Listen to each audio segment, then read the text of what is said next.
Le vendredi 8 septembre 2023, un événement dramatique s'est produit à Yaoundé 6, au Cameroun. Les habitants de la localité se sont réveillés pour découvrir un violent incendie en train de consumer la mairie. Les flammes ont ravagé l'immeuble nouvellement construit, laissant les populations impuissantes face à la violence des flammes. Plusieurs personnes ont fait appel aux sapeurs-pompiers, mais ces derniers ne sont pas encore venus, au moment où nous écrivons ce papier.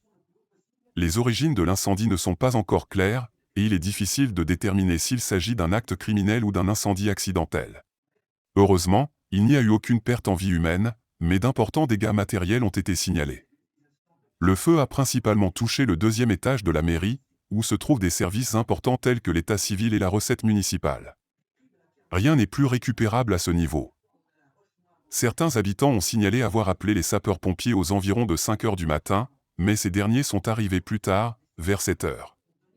L'incendie aurait pu avoir des conséquences plus graves si la région n'était pas en saison des pluies, car la mairie est proche de la sous-préfecture et d'autres bâtiments publics. Les responsables locaux ont souligné la nécessité pour les édifices publics d'avoir leur propre dispositif anti-incendie, compte tenu des retards souvent constatés dans l'arrivée des sapeurs-pompiers. Sur les lieux de l'incendie, 2 ministres, Ketcha Kourt, ministre de la Ville, et Elanga Obam, ministre de la Décentralisation et du Développement local, ont évalué l'ampleur des dégâts. Le gouverneur de la région du Centre, Nazri Paul Béa, ainsi que le premier adjoint préfectoral étaient également présents.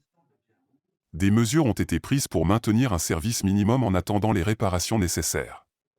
Cet incident souligne l'importance cruciale de disposer de mesures de sécurité adéquates dans tous les bâtiments publics. Il est impératif que les autorités prennent des mesures pour prévenir de tels incidents à l'avenir. N'oubliez pas de vous abonner et surtout de cliquer sur la cloche de notification. Likez la vidéo si ce n'est pas déjà fait. Laissez aussi votre point de vue en commentaire.